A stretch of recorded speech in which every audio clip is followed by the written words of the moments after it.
భృగునంది నాడిలో ప్రామాణిక గ్రంథాలు రాసింది ఎవరెవరు ఉన్నారండి? భృగునంది నాడిలో చాలామంది రాశారు. మనం తీసుకునేది ఎందుకంటే అక్కడ యాక్చువల్గా భృగు ఉన్నది ఏన్షియంట్ ఋషి. అసలు అందరికంటే ముందర ఉన్నది భృగువే. అవును. దక్షుడి కాలం నుంచి అంటే బ్రహ్మమానసపుత్రుడిగా దక్షుడి కాలం నుంచి ఉండి అందరికీ ఋషులకందరికీ ఎస్ట్రనామికల్ గాను ఎస్ట్రలాజికల్ గాను డౌట్లు వచ్చినప్పుడు వచ్చి భృగు దగ్గర అడిగేవారు. ఓకే అని పురాణాలు చెబుతాయి. ఆయన కూడా విపరీతాలు ఏదైనా వస్తున్నప్పుడు దక్షుడి యొక్క జీవితంలో విపరీతాలను కూడా ఆయన సెన్స్ చేసి ఆయనకి అప్పట్లో ఆయనకి చెప్పారు. సరే, వినకపోవడం తర్వాత సంగతి. అదే.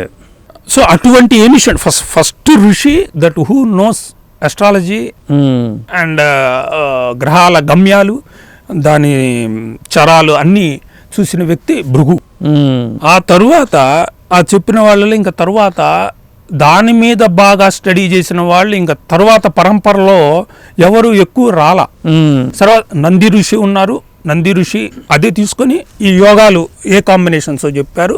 అంతటితో దాన్ని తర్వాత రాలేదని ఎందుకు అనుకుంటున్నామంటే ఇప్పుడు పరాశర జ్యోతిషంలో ఉందంటే పరాశరుడు తర్వాత జైమిని పరాశరుడు కొడుకు వేదవ్యాసుడికి యొక్క డిసిపుల్ ఆ జైమిని తర్వాత వరాహమీరుడు ఆర్యభట్టు అస్ట్రానమీ వరాహమీరుడు 2 రాశాడు.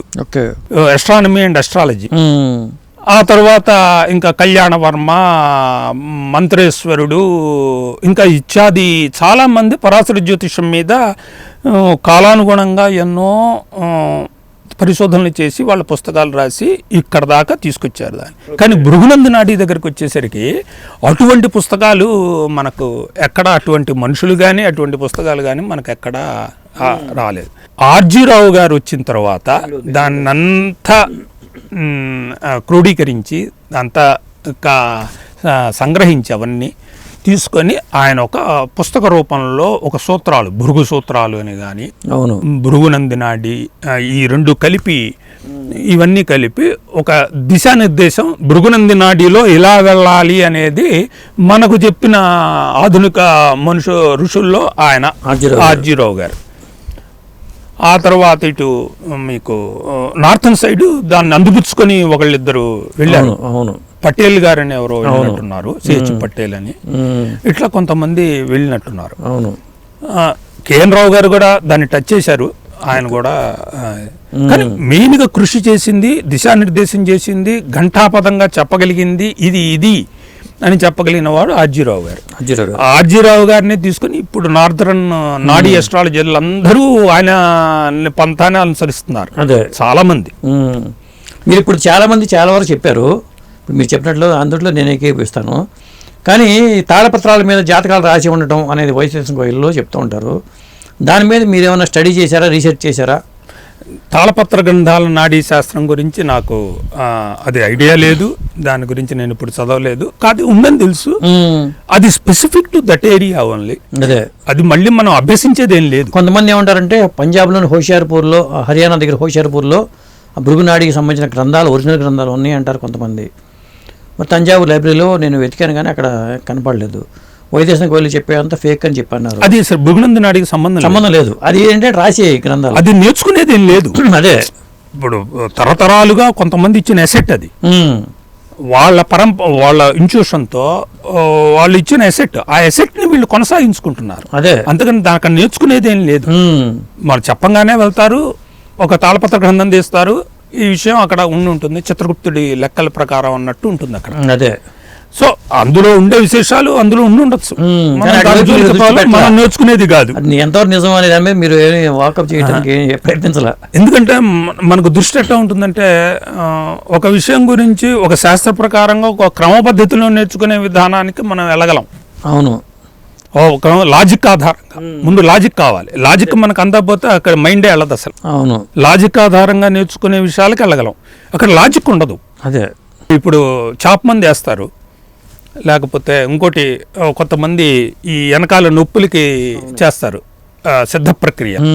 వీళ్ళందరూ ఏదో నేర్చుకుని కాదు, వాళ్ళ తరతరాలుగా వాళ్ళు చేస్తున్న విషయాలను చూసి వాళ్ళకి వచ్చిన దాని శాస్త్ర ఇది దానికి నిర్దేశత్వం ఏమి ఉండదు దానికి. అదే ఇప్పుడు ఆధునిక మెడికల్ వాళ్ళు ఏమీ దాన్ని అంగీకరించరు, కాకపోతే వాళ్ళు చేస్తున్నారు. అదే అది వాళ్ళకి ప్రజలకి అది సౌలభ్యంగా ఉంటే మంచిదే. అదే సో అట్లాంటిది అది మనం నేర్చుకునేది ఏం కాదు, మనం చేయదగ్గది ఏం కాదు. అంటే ఒకటండి ఇక్కడ డౌట్, యూట్యూబ్ వచ్చిన తర్వాత ఇది ఒక వ్యాపార ప్రక్రియగా మారిపోయింది. ఎవరెవరో వస్తున్నారు, 4 ముక్కలు నేర్చుకుంటున్నారు, వీడియోలు పెట్టేస్తున్నారు, సంపాదించుకుంటున్నారనే అపవాదం అయితే ఉంది, జ్యోతిషపరమైన అపవాదం. అంతా కరెక్టే, ఎవరు ఒరిజినల్ ఎవరు డూప్లికేట్ అని తెలియట్లా. అది ఆ జ్ఞానం రావాలంటే ముందు మనం ఎదగాలి. అదే ముందు మనం ఎదిగితే కానీ ఆ జ్ఞానం రాదు. అవును, ముందు మనం, అందుకనే మనకు అది కూడా మన జాతకాల్లో ఉండాలి. మనం ఎదుటి వాళ్ళని ఇతను ఎంత మటుకు చెప్పగలడు అనే విషయాన్ని మనం మన గురువుల్ని ఎంచుకునేటప్పుడు శిష్యుడు కూడా గురువు శిష్యుడిని ఎంత చేస్తాడో శిష్యుడు గురువుని కూడా అంత పరీక్ష చేసుకుని వెళ్ళాలి. అంతే. ఇప్పుడు రామకృష్ణ పరమహంస వివేకానందుని మధ్య జరిగింది అదే. అవును, రామకృష్ణ పరమహంస ఈయన్ని పిలిచాడు, కానీ వివేకానందుని ఆయన టెస్ట్ చేశాడు. అవును, సో అదేం తప్పు కాదు. అదే అంటే ఈయన జ్ఞానం అంతటి లెవెల్లో ఉంది. అంటే ఈయన నాకు తగ్గవాడా, నాకు నా డౌట్లు క్లియర్ చేయగలిగిన వాళ్ళ, లేకపోతే ఎందుకు వేస్ట్ కదా. అట్లానే ఇప్పుడు మనం నేర్చుకుంటున్న దానిలో, అందుకనే మనం కూడా యూట్యూబ్లో మనం ఎవరు చూడాలి, ఎవరు చెబితే మనకు మైండ్కి ఎక్కుతుంది, ఎవరు కరెక్ట్గా చెప్తారు శాస్త్రాధారంగా, ప్లస్ విడమర్చి చెప్పాలి. ఇది శాస్త్రం, ఇది నేను నేర్చుకున్నది, ఇది నేను రీసెర్చ్ పరంగా తెలుసుకున్నది, విడమర్చాలి. ఇది క్లబ్ చేయకూడదు. ఇలా చేసుకున్నప్పుడు అది తెలుసుకోకపోతే ఏముంది, ఇప్పుడు మనం చూస్తూనే ఉన్నాం. అవును, అది ఇంకా మనం దాని జోలికి వెళ్ళాం. వాళ్ళ అంటే డాక్టర్ ఫీజు 500 అయితే ఆ పరీక్షకి ఫీజు ఏమో వేలకు వేలు గుంజినట్టుగానే జ్యోతిషానికి 1000 రూపాయలు, జ్యోతిషం 2000 తీసుకుని 3000 అయితే పర్లా, కొంతమంది 5000, కొంతమంది 10,000 కూడా తీసుకుంటున్నారు. ఇలా తీసుకుంటున్నారు. దీంతో పాటు తర్వాత స్వతంత్రం హోమాలకి వాటికి లక్షల్లో తీసుకుంటున్నారు. మరి ఇది ఎట్లా అండి, ఎంత మరి ఇది ఎక్స్ప్లాయిటేషన్ చేయటమే కదా ఇది. నేను ఒక అంటే పేరెందుకు, నేను ఒక ఈ యాప్లో కూడా 1 సంవత్సరం ఉన్నా. ఏ యాప్లో అంటే అదే ఆస్ట్రోటాక్ అని అట్లాంటి యాప్ల్లో పేరెందుకులేండి, ఒక యాప్లో ఉన్నా 1 సంవత్సరం పాటు. కానీ నాకు నచ్చక బయటకు వచ్చా. ఓకే, ఎందుకు అంటే అక్కడ మినిట్స్లో మనం చెప్పేయాలి. ఓకే, అది ఒక 2 minutes 5 minutes అట్లా చెప్పాలి. సో ఓకే, అటు దానికి తగ్గట్టు మనం ట్యూన్ అయ్యాం, చెప్తాం అనుకుందాం. అది కూడా అనితర కష్టసాధ్యమైనది, అదంత తేలిక కాదు. వాళ్ళు అడిగిన ప్రశ్నలు దడ చాటింగ్లో బాగా అడుగుతారు. మనం చెప్తాం, కొన్ని చెప్తాం, బాగానే ఉంది. సరే ఓకే, కొన్ని మనకు బాగానే ఉంటాయి. కొంతమంది క్లయింట్లు సాటిస్ఫై అవుతారు, కొంతమంది సాటిస్ఫై కాకపోవచ్చు, దాన్నే ఉంది. అయిన తర్వాత విషయం ఏంటంటే, ఈ యాప్లు కండక్ట్ చేసేవాళ్ళు కంపల్సరీగా క్లయింట్లకి ఒక పరిహారం ఒకటి సూచన చేయాలి. ఓకే, పరిహారం సూచన చేయాలి. అక్కడ పరిహారానికి కొన్ని ఉంటాయి. అక్కడ మనం అది రికమెండ్ చేయాలి. అంటే వీళ్ళ ద్వారా అక్కడ 10 మంది ఉంటారు, మనం కొట్టంగానే అక్కడ 10 మంది ఉంటారు. వీళ్ళల్లో ఎవరో ద్వారా ఒకరిని రికమెండ్ చేసి వీళ్ళ ద్వారా ఒక హోమం చేయించుకోమనో, ఓ నక్షత్ర హోమనో, నవగ్రహ హోమనో, ఆల్మోస్ట్ వీళ్ళే ఉంటారు మనకు. అంటే యాప్ల్లో నార్దర్న్ సైడ్ వాళ్ళే ఉంటారు, అంతే. సదర్న్ సైడ్ వాళ్ళు కూడా ఒకళ్ళిద్దరు ఉంటారు, ఎవరన్నా ఉండనివ్వండి. విషయం ఏంటంటే కంపల్సరీగా మనం అది చేయకపోతే మనకు రేటింగ్ తక్కువ ఉంటుంది.